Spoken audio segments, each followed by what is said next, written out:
we know, we are informed that the term of office of Honorable Bayan Bution is until August 3, 2024, last Saturday. And you also know that the IPMR representative as a term of, as 3 terms with 3 years each term. So 9 years all in all. And we know that Honorable Bayan Bution assumed office in the year 2015. 15 plus 9 is 24, so her term expired this year, last August 3, 2024.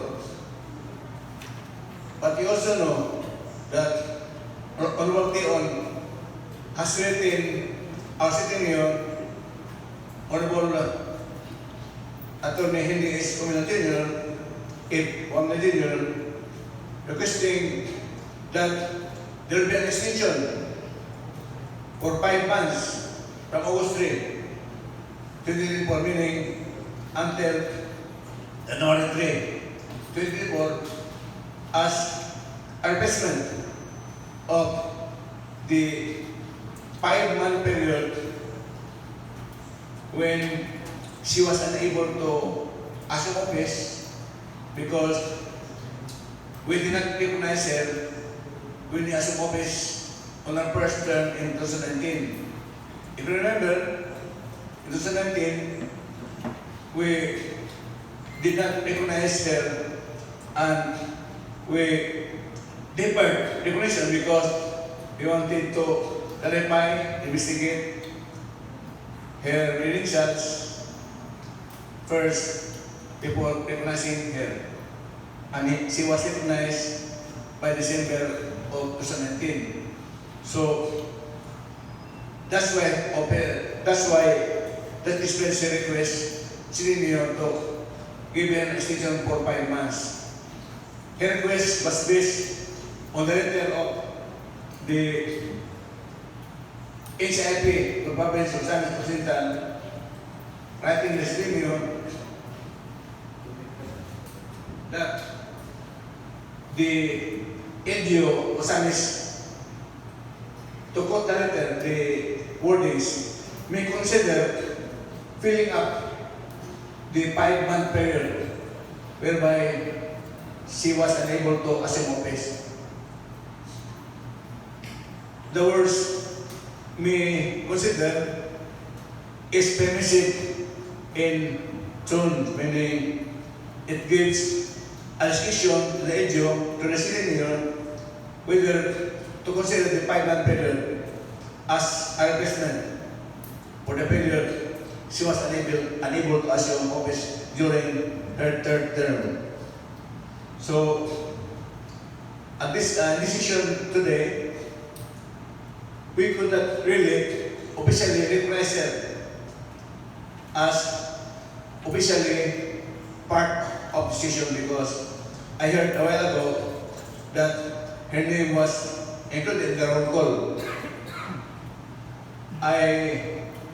As a lawyer and as chairman of the Committee on Laws, I conferred with our city administrator, also a lawyer, Attorney Sam Noah Quintes, on the legal implications of the tenure of Honorable Bateo Nomacian. And we surmise there is no law that allows filling up of the period on her non-assumption of office for 5 months.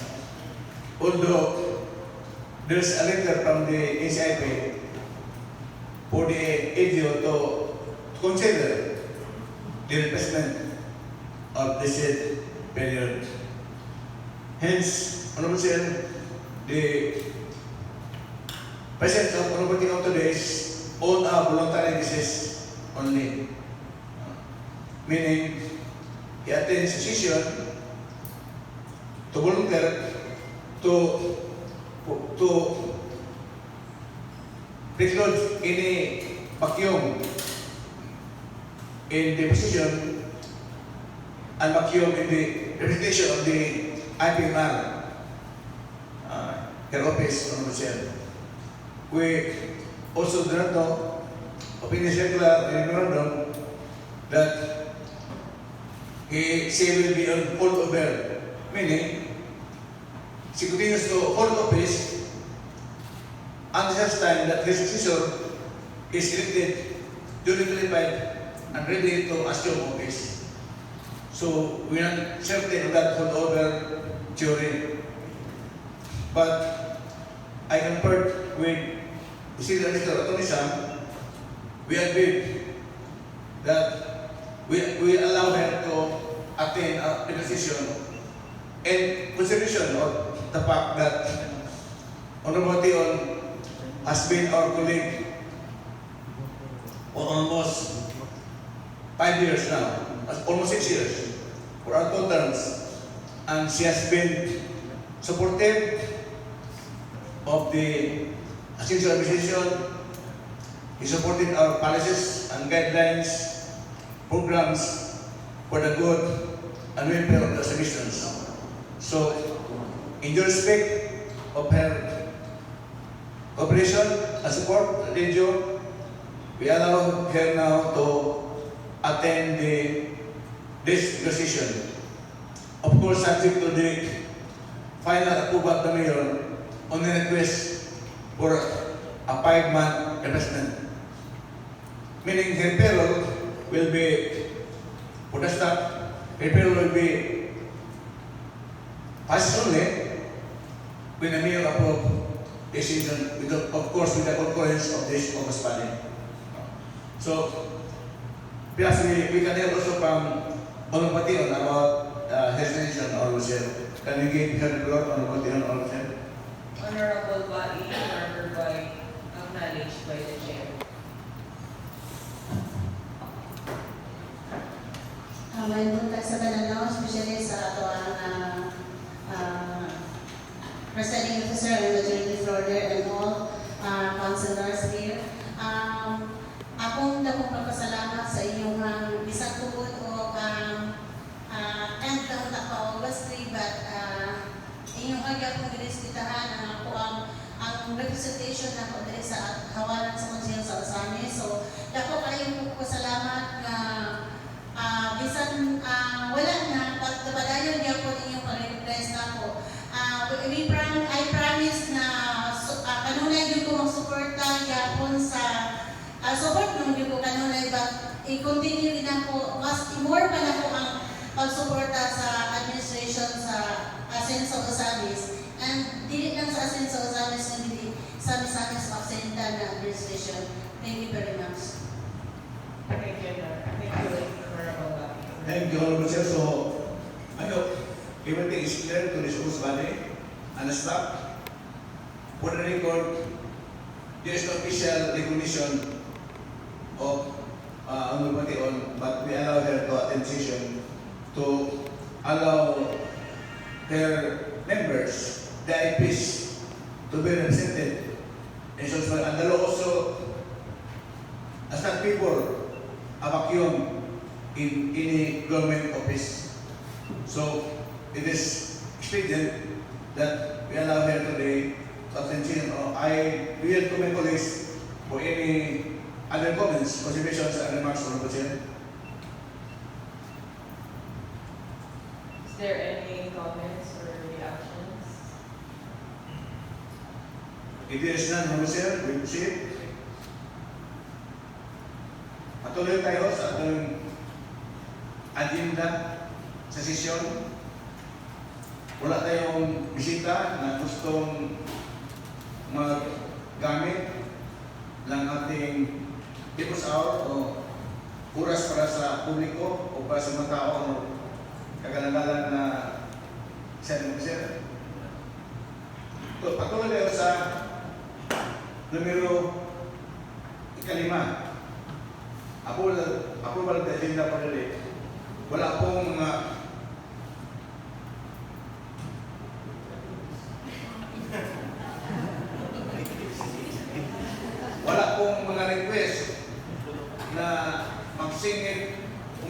pasok ng resolusyon sa ating pong ahenda.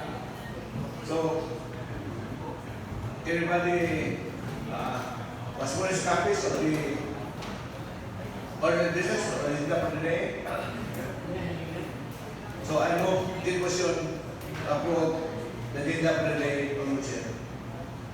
Approval of the agenda for the day is heard by who? And approve a joint motion approved.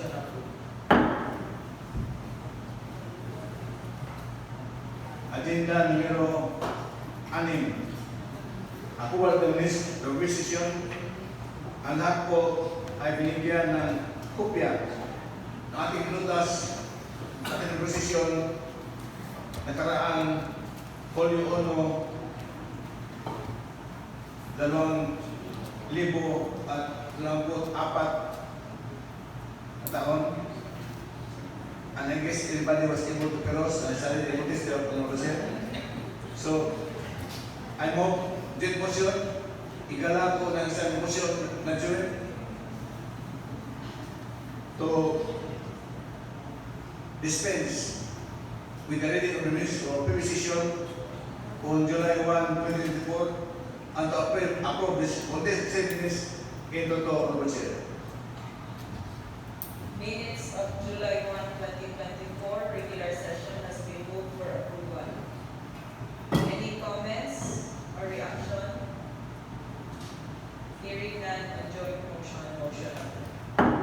Salamat po, kagalang-galang na Sir Officer. Item number 7, President to leadership. Petition to request for President. Number 1, 2024 Supreme Budget number 2, Barangay Pulot, in amount of 230,812 and 90 centavos, duly endorsed by City Budget Officer for approval, as well as 2024 Supreme Budget number 1, Barangay Pataon, in amount of 320,000. Also, duly endorsed by City Budget Officer for approval. These two items, Honorable Sir, the Supreme Budget of Barangay Pataon, I am to the wisdom of the Chairman of the Committee on Barangay Affairs, Honorable John Carlo Leon, to introduce and introduction these two items, Honorable Sir. Honorable Jun Carlo, you are hereby acknowledged by the chair.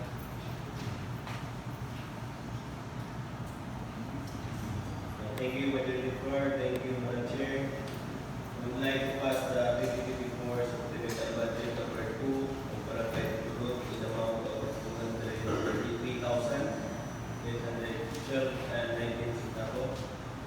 And supplemental budget number 1 of Barangay Pataon in the amount of 380,000. Asking for first reading with reservation. So it has been moved by Honorable Jun Carlo Moraglion. This 2024 supplemental budget number 2 of Barangay Pulot in the amount of 233,812.19, and the second supplemental budget number 1 of 2024 of Barangay Pataon in the amount of 350,000 pesos. It has been moved by Honorable Jun Carlo for first reading with reservation. Motion approved. Thank you, Madam Chair. Considering the urgency of the said supplemental budget of Barangay Pulot and Barangay Pataon, I would like to pass for second and final reading with the general. Due to the need of this supplemental budget of Barangay Pulot and Barangay Pataon, it has been moved by Honorable Jun Carlo Moraglion for second and final reading, waiving the internal rules. Is there any comments or reactions? Hearing none, motion approved. Thank you, Honorable Chair. Letter D, item number 7, Business Communications. Number 1, letter dated July 29, 2024 from Osamis Red Dragons Taekwondo Team, addressed City Vice Mayor and City Councilors, expressing gratitude for their support during the Jacinto Samis Taekwondo tournament held on July 6, 2024. Honorable Chair, this is a good gesture from the Osamis Sri Lankan Second Team. In the meantime, I recommend that this letter, expressing gratitude for our support during the tournament, be donated in the record City Council of Malaysia. This letter dated July 29, 2024 from Osamis Red Dragons Taekwondo Team addressed to City Vice Mayor and City Councilor expressing gratitude for their support during the Ascenso Osamis Taekwondo Tournament held on July 6, 2024. This item is duly noted by the Chair. Thank you, Honorable Chair. Number 2, Trust Fund, General Balance, and other defense statements. These copies are available at Office of Secretary, Businian, and will be only in demand upon demand of any member of this body, Honorable Chair. In the meantime, I again note that these statements on our trust fund be just during the record City Council of Malaysia. Trust fund, trial balance, detailed statement of financial position and statement of cash flow for the month ended May 31, 2024. This trust fund is available at the office of the Sangguniang.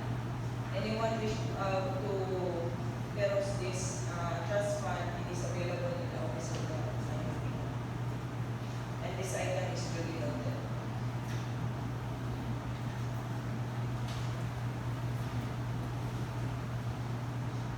Thank you, Honorable Chair. Number 8, committee report submitted.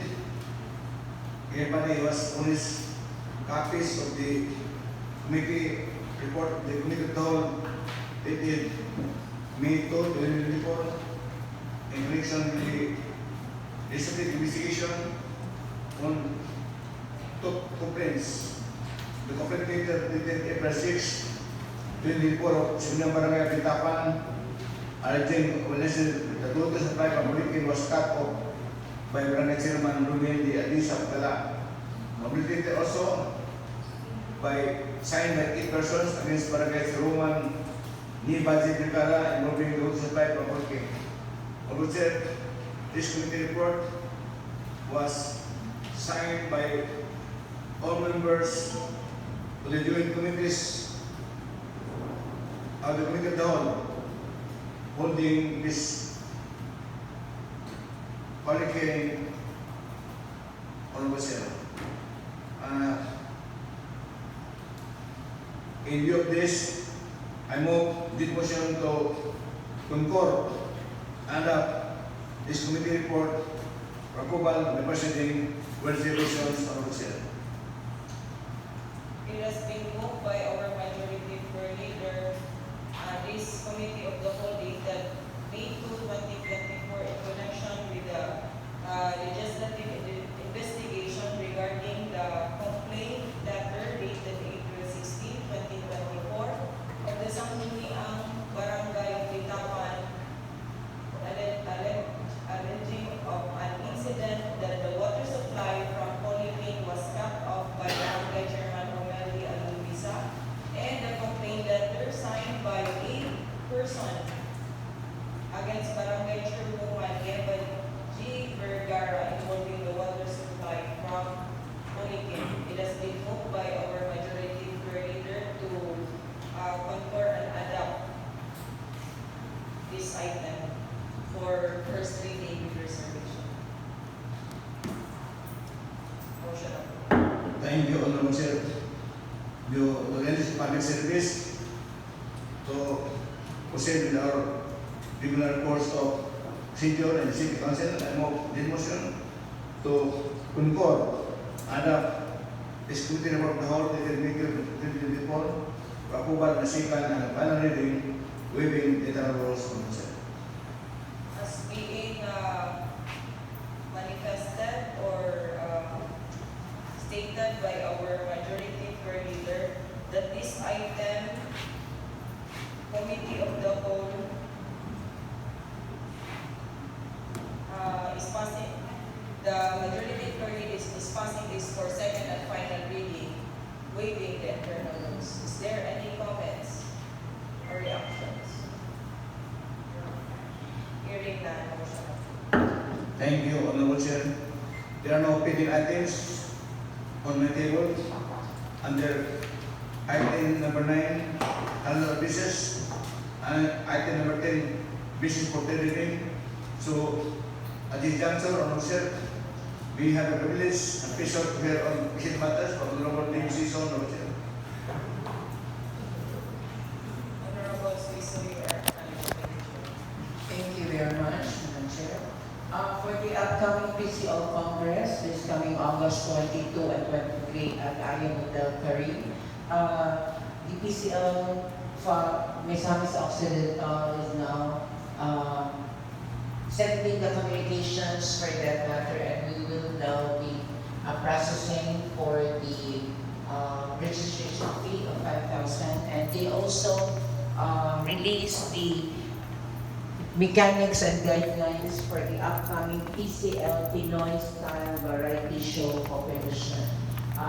We will have a cluster, Municipality of Clarin and Tudela as cluster 4 for the PCL Congress Variety Show. And the following are the mechanics and guidelines. Number 1, each cluster must have one presentation for the competition. It should be a combination of many talents, such as but not limited to comedy, drama, music, dance, duo, solo, or others, so long as is deemed appropriate from members of the cluster. Number 2, cluster presentation must be at a minimum of 3 minutes and a minimum of 5 minutes. Number 3, groups may wear a costume, attire that are decent and presentable. Number 4, dangerous stunts or presentations that may harm other groups and audience are not allowed. Number 5, the language to be used must be appropriate and suitable to any age. And number 6, 1 point deduction per judge for an overtime presentation. The following are criteria for judging: entertainment value and concept 30%, creativity, originality, and mastery 30%, execution and staff 30%, audience impact 10%, with a total of 100%. We already have the brainstorming in our cluster, the Tudela and Clarin municipalities for our upcoming variety show competition. And during our break on the 22, we will going to have our short practice for our presentation. Thank you very much. Thank you, Honorable. Thank you for your information. Thank you, Honorable Chair. So, the presentation of the variety shows minimum 3 minutes, maximum 5 minutes. And Honorable Sisa was already conferred with our cluster of Karen Tudela. And good luck also to our candidates for the Mr. and Miss PCL, Honorable Arce Ramira and Honorable Catherine Lim, Honorable Sir. I hope they will win the competition and will receive the prizes for the awards. Honorable Sir, about our practice with Karen Tudela, so we leave it to Honorable Sir to have to compare with Tudela and Karen for our contribution to the variety show. Okay? So, thank you, Honorable Chair. If there are no more comments on that, on the PCL convention is coming August 22 to 23. We now have the special privilege to hear the matters from Honorable John P. Honorable Chair. Honorable John, you are Thank you, Majority Floor Leader, and on Honorable Presiding Officer, Rescue Matters, this coming August 9, we will convene our second Local Youth Development Council for the Local Youth Development Plan here at the Pasabi Session Hall. And also for updates sa preparation sa Linggo ng Kabataan, Honorable Presiding Officer, as sa mga nimitingan sa SK Federation last night, before sila mo kuha o permit from the city mayors, i-check sa diri sa opisina daan nila ang mga activities niya, i-conduct sila ang barangay. So, bilbay nga ng SK ang insubmit para sa activities sa Linggo ng Kabataan. And also, this representation, Madam Chair, have a proposal for the citywide activity for Linggo ng Kabataan. And dili sa nako i-announce siguro sa dili sa Sanggunian kung saan ang activity because we are just waiting for the approval and final comments of our city mayor. Thank you, Honorable President. Thank you for your information. Thank you, Honorable Chair. At the juncture, we have also the pleasure and privilege to hear of the matters from Honorable John Carlo Moreno, who is back from home, Honorable Honorable Carlo, you are hereby acknowledged by the chair. Thank you, Mr. Minister. Thank you, Madam Chair. So last Friday, the meeting o barangay gate, 100,000 para sa barangay Sinsa. Paabot na nato sa barangay Sinsa. Support sa team. Wala, Madam Chair. Thank you. Thank you, Honorable Carlo. Thank you, Honorable Chair. At this point of time, may we also have the pleasure and privilege to hear on matters concerning the indigestible Honorable Bayan Nabation, Honorable Chair. Honorable Body, you are acknowledged by the chair. Again, thank you very much sa inyong pag-recognize na ako. Tungod ini, makahatag yapon ko ang mga report regarding the cancer to IP. So, Madam Chair, para malaman ng lahat, ako po ay magbibigay ng report tungkol sa aming activity last July 31, 2024 regarding po sa application Terry Alba. That time po, ang provincial officer ng NCIP, Ma'am Enelity Silva, nag-discuss ng, regarding po sa April law. Pagkatapos, nagkasundo ang lahat kasama ang mga konsehalis, kasama po si Konsehal Dennis Suizo doon, Konsehal Lori Fuentes, Konsehal Archer Romero, and the Konsehal John Fel Duhay Lungsod. Nagkasundo po, Madam Chair, na magkakaroon ng kasunduan sa mga activity po sa free, prior, informed consent. Number 1, Madam Chair, posting sa mga activity, August 14, 2024. Second, Madam Chair, first community assembly, September 16, 2024. Ang mga IPS na makatangkong, Madam Chair, ang kabubula po o 5 ka mga participants ay barangay sa mga IPS, Madam Chair. Then the second community assembly, September 27, same gyapon ang mga ma-attend, Madam Chair. Sa ikaupat, consensus building and decision meeting, October 2, 2024. Number 5, ikalima na activity, MOA negotiation, October 14, 2024. And the last, MOA signing, October 30, 2024.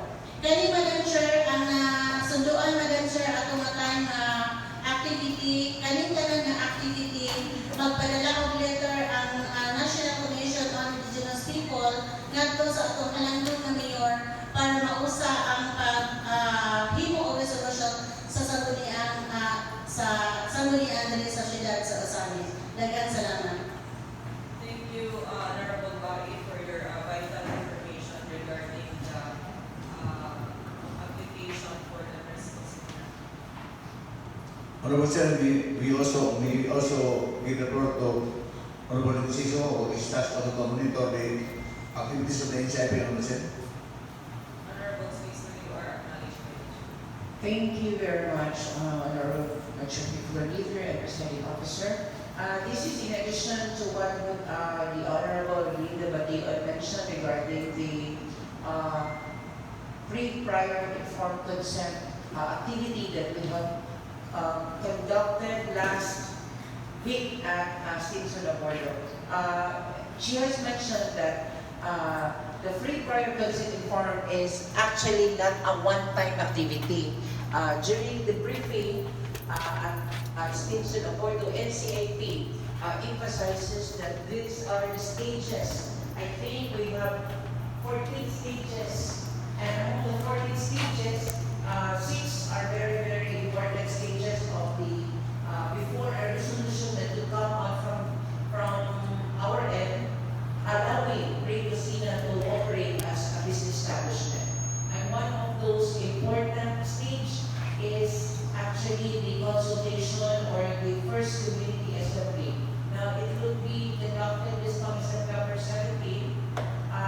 This is not actually a delay in what we expected, because we expect that it's just a mere assembly, and then after that we could get the consent of the tribes, and then this casino will be allowed to operate. But we were informed during the briefing that it's not. So the first assembly will actually just present the investigation report and what transpired during the briefing. The briefing was last week.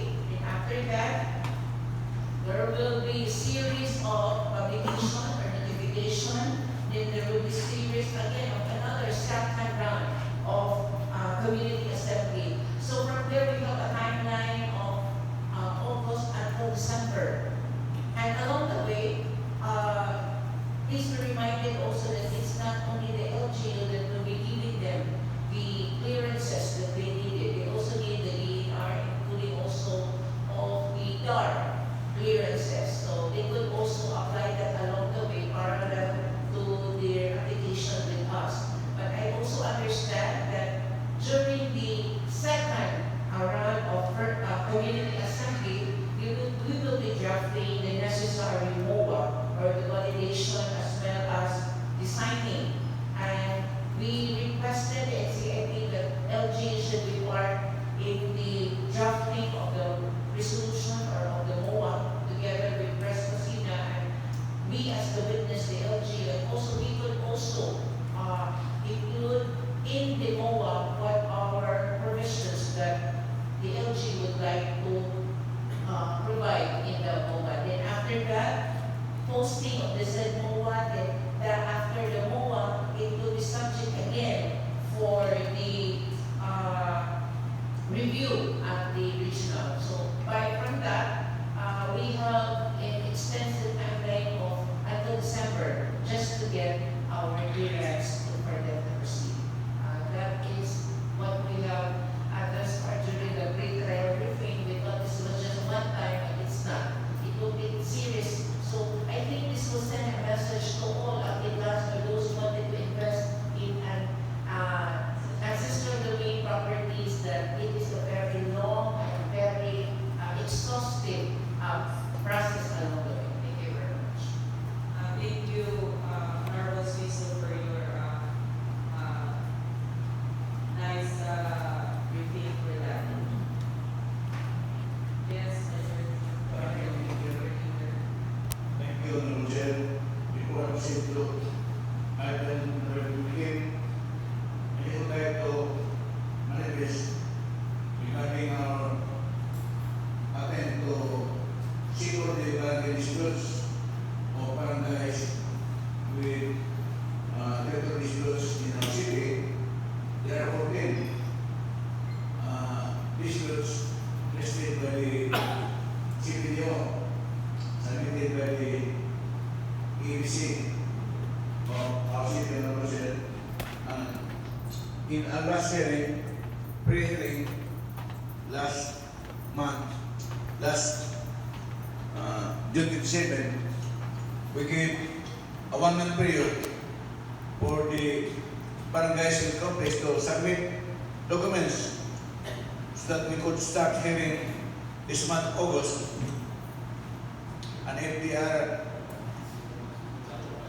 amenable to settle their disputes, they could submit a joint resolution signed by both councils, stating that they are now settling their disputes. However, I plus the resolution submitted by the barangays concerned, there is a settlement dispute. It only declares that they are going to negotiate and settle the dispute. If we leave that as is, they could be ready to settlement of the dispute of the barangays. So we intend to hear all sides of barangays to be able to settle the boundary disputes. We are supposed to have this month, starting this month, August, until November. More but unfortunately, wala mag-submit ang mga barangays sa required na documents. So, I would like to inform the ABC President, Honorable Carlo Manayon, we really need those documents. First, the area disputed, hahanapin ang area ng dispute. So, may mga street plan, more area dispute para makita sa council kung saan samukan. Number 2, documents to prove their position. Kung gusto sa barangay na ilang area, they have to submit documents like the law creating na barangay, or a sketch plan from the NR, or a sketch plan from the CS office, we're supposed to be able to decide. Kaya in that hearing, supposed to will act as a quasi-judicial body. Will be a court also, court na butang. Mayroon sa mga barangay councils sa dispute.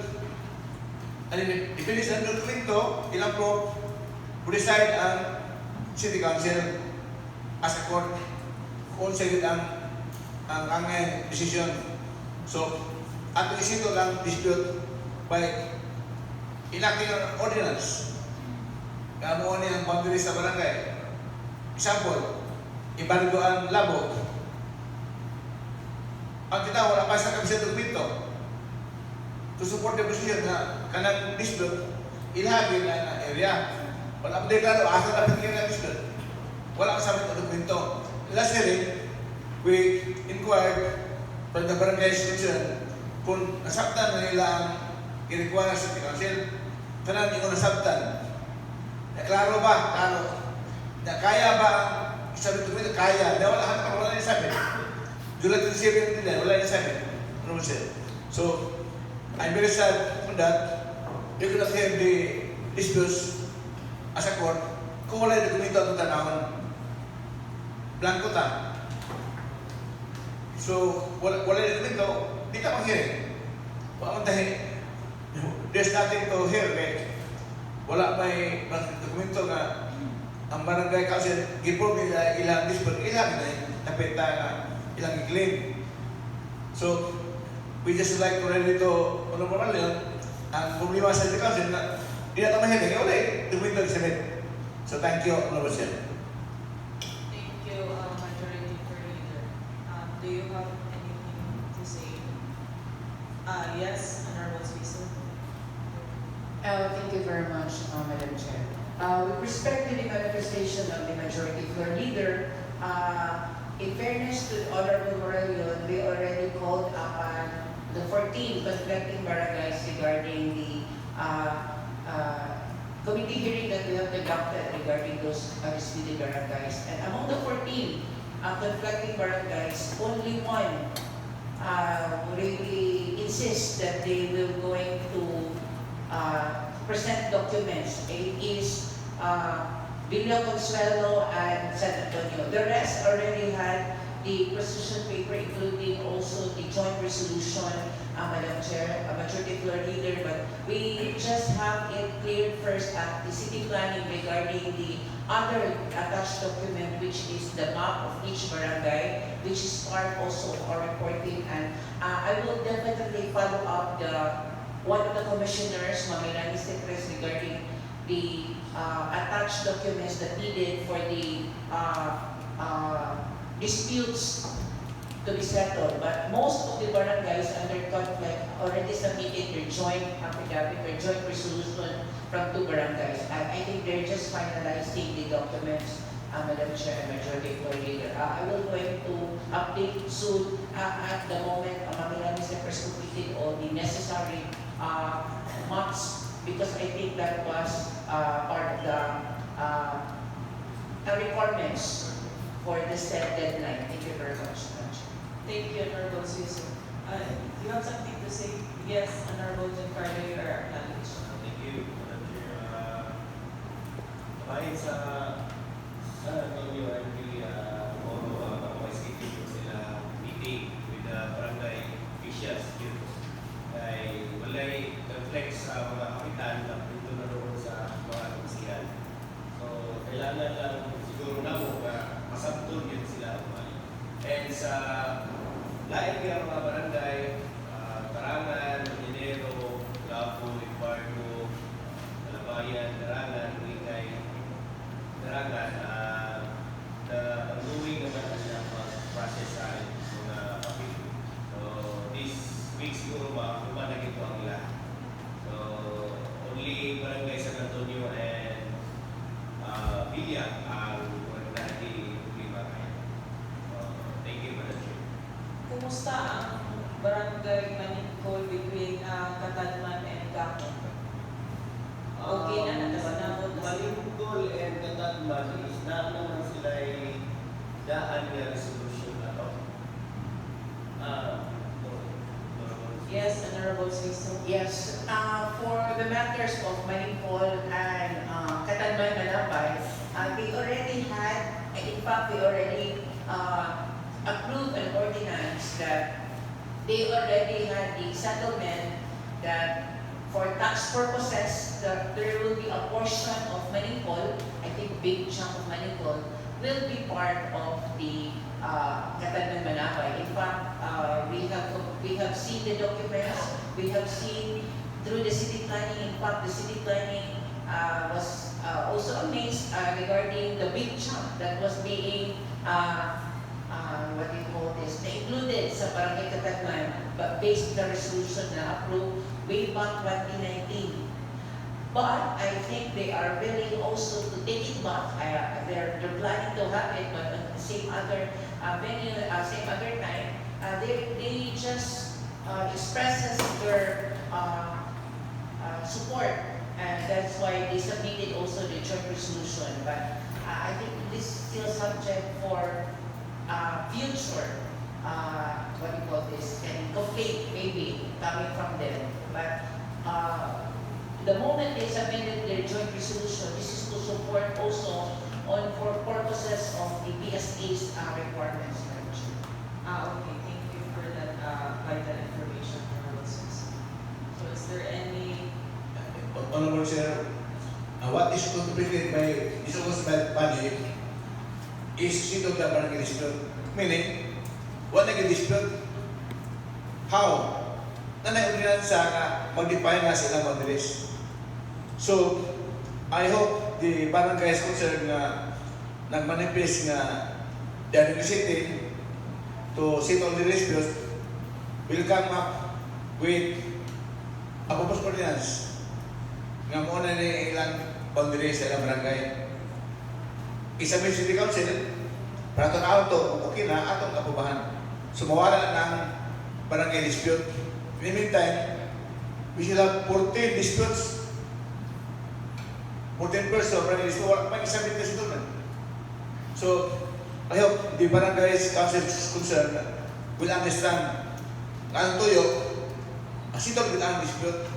How? By ordinance. Settle sila, sabi lang, by or on their own, sabi lang ordinansa. joint ordinance. Ato abubahan kung mo final. Kung wala yung mga pito ay mga errors ang ordinance, ato abubahan. So masitol na dispute. In the meantime, there's still no settlement at this moment, Honorable Chair. So we have to understand kung ang dispute settle, na yung ordinance yun. So, katong mga barangays nga na-resolution na ilang introduce, settle na dispute, I hope they could come up with an ordinance and to submit to the State Council. Otherwise, we'll really settle this country, we'll settle this by requiring, again, mas barangay to submit documents para makita yun unsa ilan na dispute. Kung wala sila sa documents to submit, we'll ask the DNR, the city planning, and the city service to submit documents para makadecide ta unsay atong decision. Thank you, Lord Chair. Thank you, Honorable Marcelian Tapay. So, bali, this time, ang ato ang goal gyud ani is masolve na gyud nato ang kaning barangay dispute. So, katong mga barangay na sila'y gina-fight for their right sa ilahang barangay, so kinahanglan gyud sila mo padala. Kay basin unya pag-abot sa panahon, agisar na pud sila mo padala kung mahuman na og decide. So to our Honorable Giancarlo, please inform the 14 barangays regarding this matter. Yes, Honorable Suiso. Yes, Madam Chair. With the, as I would like to reiterate, of the 14 conflicting barangay disputes, 13 submitted already the joint resolution. We will going to submit it this week as long as we already have completed all the necessary attached documents. And for only one, I think the Bigaan San Antonio, we will going to continue maybe as a quasi-judicial body. And I think they're ready to present their documents and all of that necessary things to really prove their claim that a portion of the barangay constitution belongs to them, to the barangay. So, Honorable Chair, so, balik sa akin yung barangay bilang sila, will submit na kami. Unsay area ang dispute para ito makita ba? Unsay dispute ba? What's the dispute? So, ilang documents nga to prove the position na ilang napita so that we could decide. We'll hear and decide. So, Oban, Only one. The rest sabi ko ordinance. joint resolution. Sabi ko ordinance para sito lang yung dispute. Thank you, Honorable Chair. So, in the meantime, I yield to my colleagues for other important announcements or information which the wish to bring forth more discourse body, Honorable Chair. If there is anything, before I proceed to item number 15. Is there any additional information? I guess there is none at the moment, Honorable Chair. I now will proceed. I have no other choice but to proceed to my most unpleasant task. I move to adjourn the regular session, Honorable Chair.